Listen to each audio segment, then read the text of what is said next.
বন্যাক্ৰান্ত সকলেও যাতে চৰকাৰৰ তৰফৰ পৰা যিসমূহ সাহায্য পাব লাগে উচিতভাৱে কোনো বাদ নপৰাকৈ যাতে সকলোৱে সেই সাহায্য পায় তাৰ কাৰণে সকলোখিনি ব্যৱস্থা গ্ৰহণ কৰা হৈছে।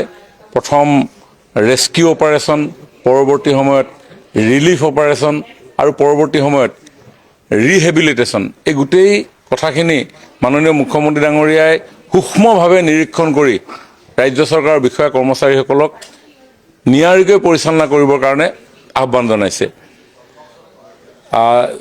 তৎকালীনভাৱে 15,000 টকা সকলোৰে হাতত তুলি দিয়াৰ যি আমাৰ উদ্যোগ আছিলে, পূৰ্বতে কেতিয়াও হোৱাই নাছিল।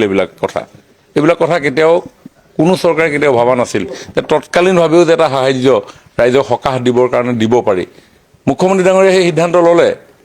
কিছু কিছু বেংকত সেই একাউণ্ট হোল্ডাৰসকললৈ ধনৰাশি কিছু পলমকৈ গৈ পাইছে আৰু অথবা বহু একাউণ্টত এতিয়াও অন প্ৰচেছত আছে।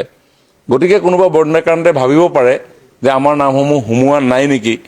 তেনেকুৱা কথা নহয়। অকণমান টেকনিকেল বেংকৰ কিছু কাৰিকৰী কাৰণত সময়মতে সেইখিনি গৈ নোপোৱা কথাটো চৰকাৰ অৱগত হৈছে আৰু এই ক্ষেত্ৰত তাৰ যিখিনি বিসংগতি দূৰ কৰিবৰ কাৰণে বেংকসমূহক দায়িত্ব অৰ্পণ কৰা হৈছে।